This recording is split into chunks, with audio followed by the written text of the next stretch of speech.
کیا عالمی طاقت کی منتقلی واقعی بڑی فوجوں اور معیشتوں کے درمیان ہو رہی ہے، یا اصل فیصلہ وہاں ہو رہا ہے جہاں دنیا کی اکثریت رہتی ہے مگر طاقت کی گفتگو میں اکثر نظر انداز ہو جاتی ہے؟ عالمی نظام طاقت کبھی بھی صرف دو بڑے کھلاڑیوں کے درمیان نہیں گھومتی۔ اصل تبدیلی اکثر اس جگہ پیدا ہوتی ہے جہاں فیصلے نہیں بلکہ انتخاب ہوتے ہیں۔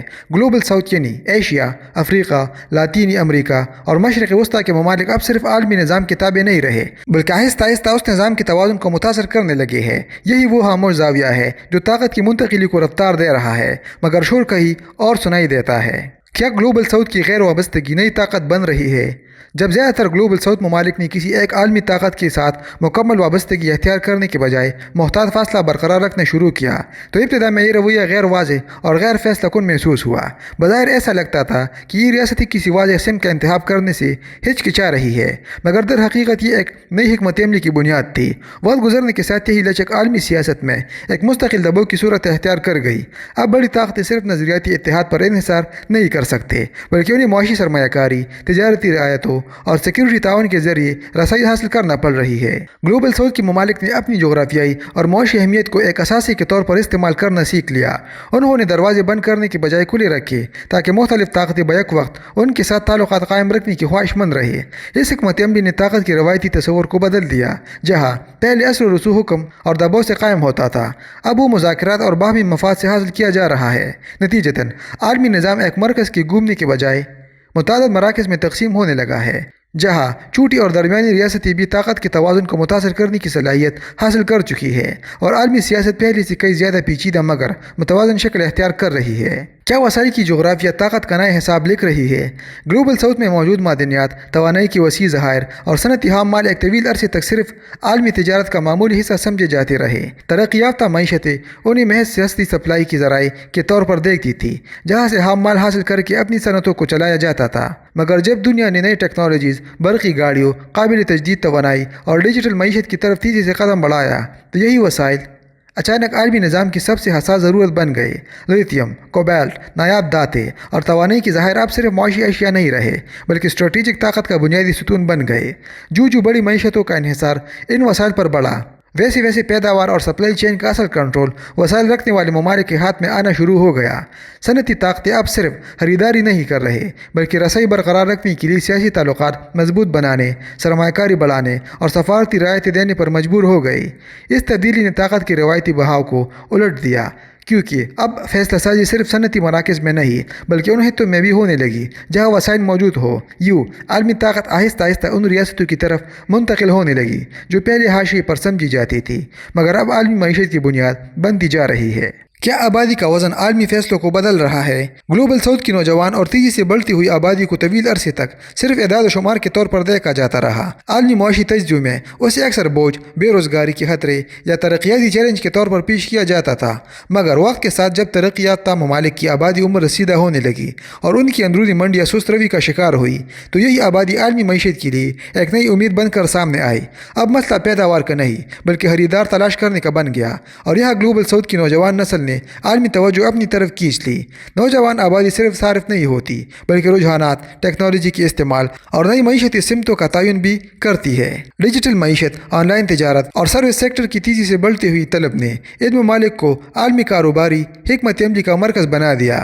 بڑی کمپنیاں اور طاقتور ریاستیں اب وسائل کے ساتھ ساتھ منڈی تک رسائی کو بھی ترجیح دینے لگی کیونکہ معاشی بقا کا دار و مدار مسلسل طلب پر ہے۔ جب عالمی طاقتیں کسی خطے کی منڈی تک رسائی کی محتاج ہو جائے تو طاقت کا توازن خاموشی سے بدلنے لگتا ہے۔ مذاکرات میں برابری پیدا ہوتی ہے، شرائط یک طرفہ نہیں رہتے اور فیصلے صرف طاقتور کی مرضی سے نہیں بلکہ خریدار کی موجودگی، پسند اور صلاحیت سے جڑ جاتے ہیں۔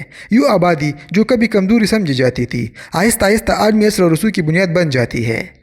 کیا قرض اور سرمایہ کاری نے طاقت کا رخ بدل دیا ہے؟ پچھلی دہائیوں میں ترقیاتی سرمایہ کاری کو صرف معاشی تعاون نہیں بلکہ اثر و رسوخ قائم کرنے کے ایک مؤثر ہتھیار کے طور پر دیکھا جاتا تھا۔ بڑی طاقتیں قرضوں، انفراسٹرکچر منصوبوں اور مالی امداد کے ذریعے ترقی پذیر ممالک کی پالیسیوں پر غیر محسوس انداز میں اثر انداز ہوتی تھی۔ سرمایہ فراہم کرنے والا اکثر شرائط طے کرتا تھا جبکہ وصول کرنے والے ممالک محدود انتخاب کے باعث ان شرائط کو قبول کرنے پر مجبور ہوتے تھے۔ مگر وقت کے ساتھ گلوبل ساؤتھ نے اس روایت کو بدلنا شروع کیا۔ ان ممالک نے ایک ہی طاقت پر انحصار کرنے کے بجائے مختلف عالمی کھلاڑیوں سے بیک وقت سرمایہ، ٹیکنالوجی اور تجارتی شراکت داری حاصل کرنا شروع کی۔ کسی ایک ملک سے قرض، دوسرے سے صنعتی تعاون اور تیسرے سے تجارتی رسائی لینے کی حکمت عملی نے طاقت کے توازن کو بدل دیا۔ اب سرمایہ کاری صرف تعلق نہیں بلکہ مقابلے کی فضا پیدا کرنے لگی، جہاں سرمایہ دینے والی طاقتیں خود بہتر شرائط پیش کرنے پر مجبور ہو گئی۔ جب مالی انحصار یک طرفہ نہ رہے تو سیاسی دباؤ کی شدت خود بہت کم ہو جاتی ہے۔ فیصلے اب خوف یا مجبوری کے تحت نہیں بلکہ مفاد اور انتخاب کی بنیاد پر ہونے لگتے ہیں۔ یہی تبدیلی عالمی طاقت کے روایتی ڈھانچے کو آہستہ آہستہ کمزور کر رہی ہے، کیونکہ اب سرمایہ دینے والا بھی محتاط ہے۔ اسے معلوم ہے کہ وصول کرنے والے کے پاس متبادل موجود ہے، اور یہی متبادل حقیقی خود مختاری کی بنیاد بنتا جا رہا ہے۔ کیا عالمی اداروں میں خاموش اکثریت نظام بدل رہی ہے؟ عالمی ادارے طویل عرصے تک ایسے نظام کے تحت چلتے رہے جہاں چند بڑی طاقتوں کا اثر فیصلہ سازی پر نمایاں ہوتا تھا۔ پالیسیوں کی سمت، اقتصادی اصول اور بین الاقوامی ترجیحات زیادہ تر انہی ممالک کے مفادات کے مطابق ترتیب پاتی تھی، مگر جیسے جیسے گلوبل ساؤتھ کے ممالک کی تعداد بڑھی اور ان کے درمیان مفادات کی بنیاد پر ہم آہنگی پیدا ہونا شروع ہوئی، عالمی اداروں کے اندر طاقت کا توازن آہستہ آہستہ بدلنے لگا۔ اب فیصلے پہلے کی طرح تیزی سے نہیں ہو پاتے، کیونکہ زیادہ آوازیں اور مختلف نقطۂ نظر عمل کا حصہ بن گئے۔ ووٹنگ پیٹرنز میں تبدیلی واضح ہونے لگی۔ وہ قراردادیں جو پہلے آسانی سے منظور ہو جاتی تھی اب طویل بحث اور مذاکرات کا تقاضا کرنے لگی۔ کئی مواقع پر اتفاق رائے حاصل کرنا مشکل ہو گیا، کیونکہ ترقی پذیر ممالک اجتماعی طور پر اپنی ترجیحات سامنے رکھنے لگے۔ یہ تبدیلی کسی ایک ریاست کی طاقت کا نتیجہ نہیں تھی بلکہ مشترکہ وزن اور اجتماعی مفاد کی نئی سیاست کا اظہار تھی۔ اس عمل نے عالمی نظام کو اچانک نہیں بلکہ سست مگر مستقل انداز میں تبدیل کرنا شروع کیا۔ طاقت کا تصور بھی بدلنے لگا۔ اب صرف معاشی یا عسکری برتری کافی نہیں رہی، اصل اثر و رسوخ اس کے پاس آنے لگا جو مختلف ممالک کو قائل کر سکے، مفادات میں توازن پیدا کرے اور وسیع اتفاق رائے تشکیل دے سکے۔ یوں عالمی سیاست میں طاقت کا معیار خاموشی سے نئے اصولوں کے تحت ڈلنے لگا۔ کیا تجارتی راستوں کی نئی سمتیں طاقت کو منتشر کر رہی ہے؟ جب گلوبل ساؤتھ کے ممالک نے باہمی تجارت کو ترجیح دینا شروع کی تو عالمی تجارت کی روایتی سمت آہستہ آہستہ بدلنے لگی۔ ماضی میں تجارتی بہاؤ زیادہ تر ترقی یافتہ شمالی ممالک سے جنوبی دنیا کی طرف جاتا تھا، جہاں خام مال فراہم کیا جاتا اور تیار مصنوعات واپس خریدی جاتی تھی۔ مگر نئی معاشی حکمت عملیوں، علاقائی معاہدوں اور ابھرتی ہوئی منڈیوں نے اس ترتیب کو تبدیل کرنا شروع کیا۔ اب جنوبی ممالک ایک دوسرے کے ساتھ براہ راست تجارت بڑھا رہے ہیں، جس سے تجارت کا دائرہ پہلے سے زیادہ متوازن ہونے لگا ہے۔ جنوب کے اندر بڑھتی ہوئی تجارت نے نئی سپلائی چینز کو جنم دیا، جہاں پیداوار، پروسیسنگ اور کھپت ایک ہی جغرافیائی دائرے میں ہونے لگی۔ اس عمل نے نہ صرف لاگت کم کی بلکہ معاشی انحصار کی نوعیت بھی بدل دی۔ بڑی معیشتوں کی وہ اجارہ داری جو عالمی تجارت کے مرکزی راستوں پر قائم تھی، آہستہ آہستہ کمزور ہونے لگی، کیونکہ فیصلے اب چند دارالحکومتوں تک محدود نہیں رہے۔ جیسے جیسے متبادل تجارتی راستے اور شراکت دار سامنے آتے گئے، ویسے ویسے کسی ایک طاقت کی معاشی گرفت ڈھیلی پڑتی گئی۔ ممالک کے پاس اب انتخاب موجود ہے، اور یہی انتخاب طاقت کے توازن کو تبدیل کر رہا ہے۔ عالمی تجارت اب یک طرفہ بہاؤ کے بجائے ایک جال کی صورت اختیار کر رہی ہے، جہاں طاقت مرکز سے نکل کر مختلف خطوں میں تقسیم ہوتی جا رہی ہے۔ کیا سفارتی توازن نئی عالمی زبان بن چکا ہے؟ گلوبل ساؤتھ کے ممالک نے حالیہ برسوں میں نظریاتی وابستگیوں کے بجائے مفاد پر مبنی سفارتکاری کو ترجیح دینا شروع کی ہے۔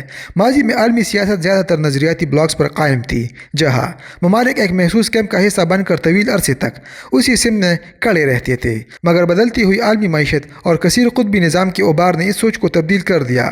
اب ریاستیں مستقل اتحاد کے بجائے ایسے تعلقات قائم کر رہی ہے جو وقت، ضرورت اور قومی مفاد کے مطابق تبدیل ہو سکتے ہیں۔ اس لچکدار سفارتکاری نے عالمی طاقتوں کے لیے صورتحال کو زیادہ پیچیدہ بنا دیا ہے۔ پہلے بڑی طاقتیں اپنی اتحادیوں پر طویل مدتی اعتماد کے ساتھ حکمت عملی ترتیب دیتی تھی، مگر اب کوئی بھی شراکت مکمل یقین کی ضمانت نہیں دیتی۔ ایک ہی ملک بیک وقت مختلف طاقتوں کے ساتھ تجارت، دفاعی تعاون اور سفارتی روابط برقرار رکھ سکتا ہے، جس سے عالمی سیاست میں پیش گوئی کرنا مشکل ہو گیا ہے۔ جب طاقتور ممالک کو یہ یقین نہ رہے کہ بحران کے وقت کون ان کے ساتھ کھڑا ہوگا، تو ان کی حکمت عملی جارحانہ کے بجائے دفاعی ہونے لگتی ہے۔ وسائل کو پھیلانے کے بجائے محفوظ کرنے کی سوچ غالب آتی ہے۔ یہی دفاعی رویہ عالمی طاقت کی منتقلی کو تیز کرتا ہے، کیونکہ لچکدار اور موقع کے مطابق فیصلے کرنے والے ممالک بدلتے نظام میں زیادہ مؤثر کردار ادا کرنے لگتے ہیں۔ کیا عالمی طاقت اب مرکز سے نہیں بلکہ کناروں سے بن رہی ہے؟ وقت کے ساتھ واضح ہوتا جا رہا ہے کہ عالمی طاقت کا ڈھانچہ اوپر سے نیچے نہیں بلکہ نیچے سے اوپر بدل رہا ہے۔ گلوبل ساؤتھ کی اجتماعی موجودگی نے طاقت کے روایتی مرکز کو چیلنج نہیں کیا بلکہ اسے پھیلنے پر مجبور کر دیا۔ جب نظام کے کنارے مضبوط ہونے لگے تو مرکز اپنی گرفت کھو دیتا ہے، کیونکہ طاقت اب جمع نہیں رہتی بلکہ تقسیم ہو کر نئی توازن پیدا کرتی ہے۔